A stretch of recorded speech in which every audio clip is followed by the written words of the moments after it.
Hello tout le monde, on se retrouve aujourd'hui pour une nouvelle vidéo. Oui, c'est le retour de Mr. Brown. Le soleil revient, Mr. Brown revient aussi. Voilà, period. Ouais, j'avais un peu disparu parce que franchement, avec tout ce qui se passe actuellement, j'avais juste la flemme de m'asseoir en face d'une caméra et de bavarder. Je te dis la vérité, j'avais la flemme. Donc là, vraiment, je reviens. Par contre, j'étais actif sur TikTok. D'ailleurs, je le suis toujours. Donc, c'est le moment de me suivre sur TikTok parce qu'on est 50 000. Hein. Voilà, donc c'est toujours le même nom, Mr. Ali Brown. Si tu découvres ma chaîne pour la première fois, bienvenue. Écoute-moi, c'est Ali, je suis juste un gars qui est posé sur son canapé, qui discute de sujets, voilà, qui l'intéressent. Principalement autour de la communauté LGBT, mais ça peut changer, ça peut varier, voilà, tranquille, chill. Donc fais un tour, regarde des vidéos, interagis, laisse des commentaires. Tu peux aussi me retrouver sur Instagram, c'est toujours le même nom, Mr. Ali Brown. Et si tu souhaites soutenir cette petite chaîne, tu as juste une chose à faire, abonne-toi et clique sur la petite cloche pour activer les notifications. Ainsi, tu seras prévenu dès que je posterai ma prochaine vidéo. Oui, ça sera très bientôt. Voilà, je reviens lentement, mais sûrement. Voilà. Alors aujourd'hui, le sujet, c'est la discrimination dans le milieu gay. Yes, c'est un sujet qui est énormément remonté dans mon feed sur Insta et sur TikTok, surtout sur TikTok. Et la question principale, c'était est-ce que la communauté LGBT est toxique ? Voilà. Et donc aujourd'hui, j'ai décidé d'en parler avec toi. Voilà, tranquille, posé, avec un peu de sourire, avec un peu de joie d'humeur. Et puis voilà quoi. Let's do it. Let's do it.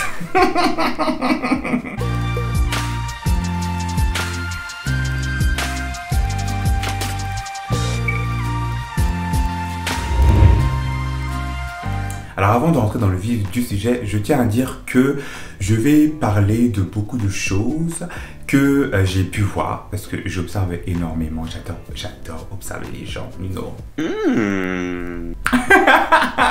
Et puis des choses dont j'ai pu en faire l'expérience en fait, juste mon expérience de la vie. Donc voilà, ne prends pas tout au pied de la lettre. Voilà, tu as Internet, tu as des livres, donc éduque-toi aussi. Mais en tout cas, aujourd'hui, la discrimination dans le milieu gay, elle est là. Et on va commencer par la première, qui selon moi est la plus importante. Le racisme. Le racisme dans le milieu gay. Et alors ça, oui, ça existe. Alors les gens, ils peuvent dire ce qu'ils veulent. Mais en tout cas, il y a bien des racistes gays. Et ça, je n'ai jamais vraiment compris... le raisonnement en fait. C'est-à-dire que toi-même tu es gay, tu es victime de discrimination, mais tu discrimines une personne de couleur. Donc, tu discrimines dans ta discrimination. Donc toi-même tu es discriminé et puis tu discrimines. Oh, je vous dis la discrimination de ça. La discrimination de ça. Non mais attendez les gars, on va où? On va où? Alors, en face à face, j'ai rarement, alors j'essaie de m'en rappeler, mais je pense pas avoir eu de confrontation directe. Mais en tout cas, sur les applications de rencontres telles que Grindr, Tinder, Hornet, etc., il est vrai que vous pouvez voir des profils qui vont vous dire vraiment simplement, mais vraiment à l'aise, pas de noir, pas d'arabe, pas d'asiate. J'en avais parlé dans l'une de mes vidéos.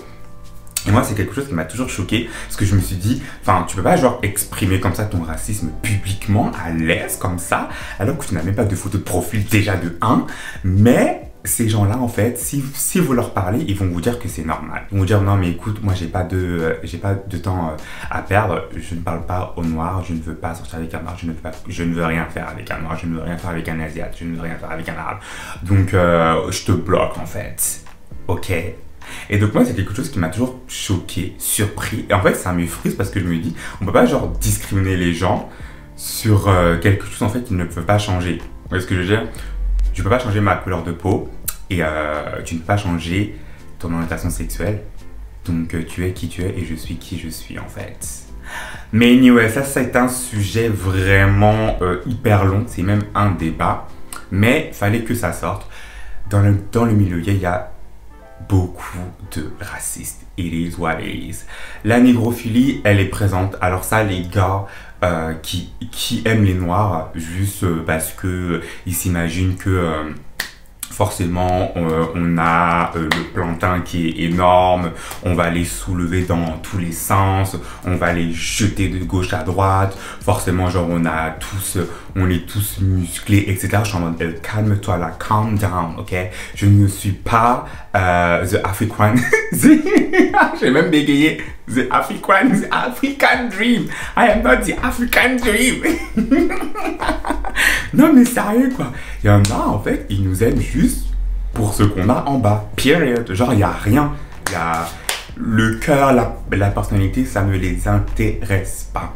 Et donc ça, ce sont vraiment deux choses hyper importantes en fait par rapport à ma couleur de peau. Et je me sens souvent visée par rapport à ça, en tout cas sur les applications de rencontres, par rapport en fait les mecs m'aborde parce qu'ils s'imaginent que voilà, Mr. Brown, forcément, il va les soulever comme Hulk, quoi. Tu es moche, je te soulève pas. Alors le deuxième point que je veux aborder, pardon, c'est la grossophobie. Oui, alors c'est revenu énormément aussi dans mon feed.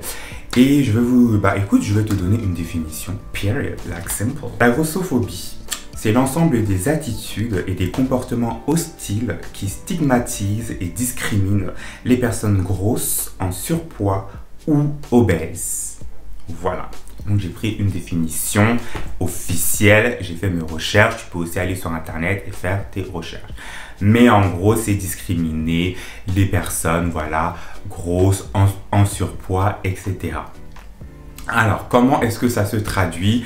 D'après ce que j'ai pu voir, donc là, c'est principalement les retours que j'ai vus sur TikTok et sur Insta. Les mecs, en gros, disent à ces personnes-là, bah écoute, moi, je ne me fais pas les gros. Je ne parle pas aux gros, les gros ne m'intéressent pas. Enfin voilà, c'est vraiment des termes négatifs en fait. Et tu vas peut-être me dire, oui, mais ces personnes-là, en fait, elles expriment juste une préférence. Pour moi, il y a une façon, pour moi, en fait, il y a l'art et la manière.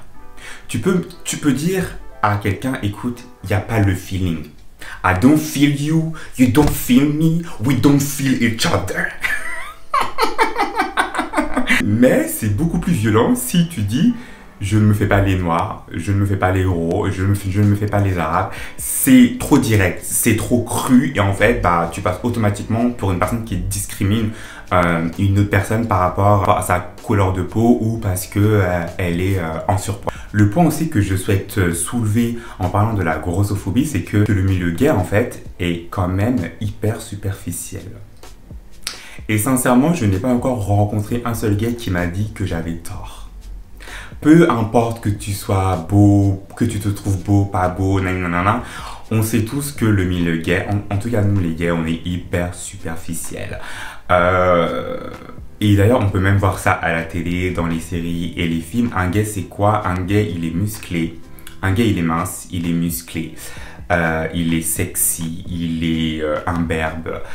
Il fait du sport, il est healthy. Bref, c'est le mec, c'est le dream boy, c'est le dream man, tu vois. Alors qu'en fait, il y a plusieurs types d'hommes, de gays, enfin voilà quoi. Genre, tu peux être petit, musclé, petit, un peu gros, petit, normal, enfin... You know what I mean? Et c'est vrai que même que c'est quelque chose que j'ai remarqué, même moi-même dans mon expérience, en fait, qu'il y avait des gens qui disaient, genre en gros, je veux pas vraiment te fréquenter parce que t'es pas assez musclé. Et je suis en mode, are you fucking serious? Did you look at me? Mais c'est vrai qu'on juge beaucoup par rapport au physique de la personne qu'on a en face, par rapport aux photos, par rapport, voilà, aux vidéos, etc. Et du coup, ça ne m'étonne pas vraiment, en fait, qu'il y ait autant de grossophobes dans le milieu gay, parce qu'en fait, on est quand même hyper superficiel. Et c'est quelque chose qu'on doit énormément travailler. Et c'est un travail personnel, en fait. Et je pense qu'il y a beaucoup de personnes qui ne s'en rendent pas compte, parce qu'elles n'ont jamais été discriminées par rapport à leur physique. Du coup, elles discriminent, parfois sans s'en rendre compte, parfois elles s'en rendent très bien compte même, elles savent très bien ce qu'elles font, mais il y en a en fait qui ne savent pas que les termes qu'ils utilisent sont choquants Et ils se rendent pas compte à quel point ils sont superficiels de vraiment juger un livre juste par sa couverture en fait, sans même ouvrir le contenu, sans même parler à la personne, savoir comment elle va, etc. Parce que c'est pas parce que tu abordes une personne qui n'est pas vraiment ton style que forcément la personne va se dire ça y est, c'est l'homme de ma vie, tu vois. La personne veut peut-être juste faire connaissance. J'ai un peu trop parlé dans cette partie, donc on va directement passer au point numéro 2. Non, 3. Le point numéro 3, je ne sais pas comment je vais l'appeler, mais en tout cas, c'est gay masculin versus gay féminin. Et ça, c'est une battle dans le milieu gay. Genre, est-ce que tu es gay femme ou est-ce que tu es gay masculin? Et moi, je suis vraiment entre les deux, en fait. Genre, je regarde les deux camps et je me dis, ouais. Et en fait, pour moi, le problème vient souvent du côté masculin. Genre, non. Oui. Non. En fait, le problème vient des deux. Alors, comment se traduit ce battle, en fait, entre les gays masculins et les gays féminins? La question, ou plutôt les questions qui reviennent souvent, c'est est-ce que tu es viril? Voilà, moi, c'est une question qu'on m'a tout le temps posée, en tout cas sur les applications de rencontres, c'est est-ce que tu es viril? Comment est-ce que tu traduis la virilité, en fait? Non, mais explique-moi. Explique-moi. Parce que moi, personnellement, je ne me considère pas comme étant viril, je ne me considère pas non plus comme étant féminin. Ou efféminé, je me considère comme étant moi-même, tu vois. Donc il y a des moments où oui, je vais être assez viril ou masculin. Par exemple, je sais pas si je vais faire du sport, etc.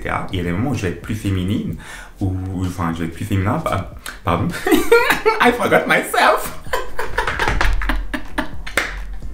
Et puis il y a des moments, voilà, où je vais être plus à l'aise, où je vais être un peu plus maniéré, etc. Enfin, ça dépend vraiment des circonstances, tu vois. Tu peux très bien tomber sur un mec qui est baraque, qui est musclé, enfin, qui a les pectoraux énormes, mais il aura des attitudes féminines. Et puis, à l'inverse, tu vas peut-être tomber sur un mec qui est tout mince, tout fitini, et finalement, pardon, bah, ce mec-là sera beaucoup plus viril que l'autre personne qui est beaucoup plus musclée. En fait, ce que je veux dire, c'est que être masculin et être féminin, c'est une énergie. Il y a beaucoup de personnes qui ne se rendent pas compte, en fait. Genre, vous pensez juste que ça y est, par rapport à une photo, vous avez vu une personne s'habiller de telle façon, hop, la personne n'est pas virile, n'est pas masculine, etc. Alors que ça ne veut absolument rien dire. Et les critiques qui reviennent aussi très souvent des mecs masculins, c'est qu'ils disent que ouais, en gros, ils ne veulent pas sortir avec des gays efféminés parce que ils sont gays en fait, et s'ils voulaient sortir avec pourquoi sortir en gros avec des gays efféminés et pas avec des femmes? Voilà. Je sais pas comment te dire ça, mais je pense que tu as compris. En gros, pour eux, gay et féminin égale être une femme, tu vois. Et je suis en mode, mais ça ne veut absolument rien dire. Enfin, ça n'a pas de sens ce que tu dis, puisque tu viens de l'appeler gay et féminin. Donc, c'est-à-dire que c'est un homme qui est efféminé, donc ce n'est pas une femme qui est efféminée. De toute façon, une femme ne peut pas être efféminée puisque c'est une femme. But anyway, you know me, I don't want to go there. Non. C'est vraiment l'une des discriminations aussi qui revient très souvent et mais même moi tout le temps me pose cette question-là, que ça soit en face à face ou par message et tout. Est-ce que t'es vieille? Est-ce que je suis en mode, je suis moi-même en fait, genre je me mets dans aucune case, je me dis pas que je suis hyper masculin, je me dis pas que je suis hyper féminin, je suis juste moi, donc you like it or you don't. Le dernier point, ça va peut-être te surprendre, mais le dernier point, c'est l'âge. Oui, l'âge. Alors, je ne sais pas si c'est parce que je prends de l'âge. I mean, you know. Mais j'ai remarqué que, ouais, il y a quand même pas mal de profils et tout, genre sur les applications de rencontres et tout, mais même dans la vraie vie, hein, j'ai vraiment genre des amis même qui m'ont dit 35 ans, c'est mort. En fait, quand t'es gay, une fois que tu arrives à 30 ans, ta vie est terminée. La vérité, 35, grand max. Grand max, 35 ans. Mais une fois que tu as atteint les 30 ans, on dirait que c'est bon.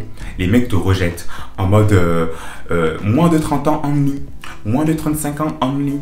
Mais vous oubliez en fait qu'un jour, toi-même là, tu auras 30 ans.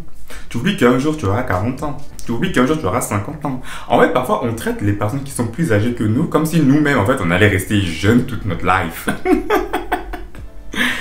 Et le souci, en fait, par rapport au fait qu'il y a des personnes qui discriminent les gens par rapport à leur âge, c'est que les personnes qui sont discriminées commencent à mentir sur les applications de rencontres par rapport à ça. Par exemple, en Colombie, j'avais des colocataires. Sur Grindr, ils avaient tous deux moins de 25 ans. C'est-à-dire qu'en gros, ils étaient plus jeunes que moi. Je me suis même dit, c'est bizarre. Parce que quand je vous vois en vrai, vous faites pas... You know, like, vous parlez pas comme moi, en fait. Genre, non.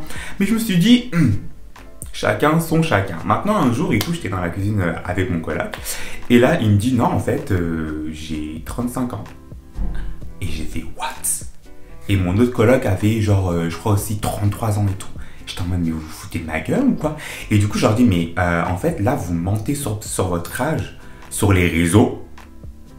Mais alors que dans la vraie vie, vous avez 10 ans de plus. Enfin, c'est hyper grave ce que vous faites.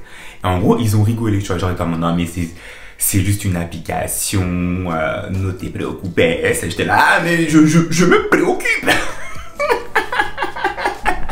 Je me préoccupe, vous êtes malade. Et du coup, je dis, mais attends, mais imagine si genre j'avais flashé sur toi et tout. En gros, tu m'aurais mytho. Parce que imagine si genre tu as 40 ans et sur les applications, tu mets que tu en as 25 et que tu sors avec un mec de 18 ans. Ça se passe comment? J'attends votre réponse en commentaire. J'attends votre réponse en commentaire. En tout cas, voilà. Ça aussi, c'était quelque chose qu'il fallait que je dise. Je suis désolé si je vous dénonce. Mais moi, en tout cas, ça m'a choqué. Parce que j'avais même une autre personne aussi qui avait 50 ans. Et sur l'application, elle en avait 35. Et j'étais en mode, mais t'as vraiment 35 ans ou... Parce qu'en plus, tu vois, genre, on se connaît, tu vois, ou pas. Donc, c'est pas... Donc, je me suis dit, putain, je suis vraiment un mauvais ami parce qu'en fait, là, je connais pas du tout son âge. Et il me dit, non, mais c'est juste une application. Mais en fait, pour moi, c'est hyper grave. Donc, voilà. Donc, discriminer par rapport à l'âge, c'est aussi quelque chose qui revient de plus en plus souvent. Et les conséquences, c'est que les gens mentent sur leur âge. Et ben, ça peut en créer des situations très délicates. Donc, si tu es sur les applications de rencontre, fais attention à qui tu parles et fais attention aussi à l'âge qui est mentionné sur les profils. Voilà, donc comme on a pu le voir dans la vidéo, effectivement, dans le milieu gay, il y a beaucoup de discrimination, couleur de peau, par rapport à ton physique, par rapport à ton énergie, je dirais, humaine, si t'es masculin, si t'es plutôt masculin ou féminin, et par rapport à ton âge. Donc c'est clair que par rapport à ça, effectivement, il y a quand même des choses assez toxiques dans le milieu gay et peut-être même dans la communauté LGBT en général. Maintenant, moi, je ne dirais pas que la communauté gay est toxique. Non, parce que je pense que la société est toxique et tu vas me dire, oui, mais il y a aussi de très bonnes choses dans la société. Bah, c'est la même chose dans le milieu gay. Maintenant, il est vrai que je trouve qu'on alimente énormément le milieu de choses toxiques et de discrimination, et c'est quelque chose que je vois très souvent et qui me dérange de plus en plus. Donc j'aimerais beaucoup avoir ton avis là-dessus en commentaire. Est-ce que toi tu as été victime de discrimination? Quelles sont les remarques que tu as eues par rapport à ta couleur de peau, à ton physique, à ton âge, ou par rapport au fait que tu sois efféminé ou autre? En tout cas, ça me ferait plaisir de te lire en commentaire. La conversation peut se poursuivre sur Instagram par message. Sur TikTok, parfois, je fais des lives, donc il faut que tu me follow. J'allais chanter Jerry Nakamura là. Ali, c'est pas TikTok, ce n'est pas TikTok. Voilà, et puis on se retrouve, écoute, très prochainement pour une nouvelle vidéo. Donc prends soin de toi et on se dit à très vite. Ciao.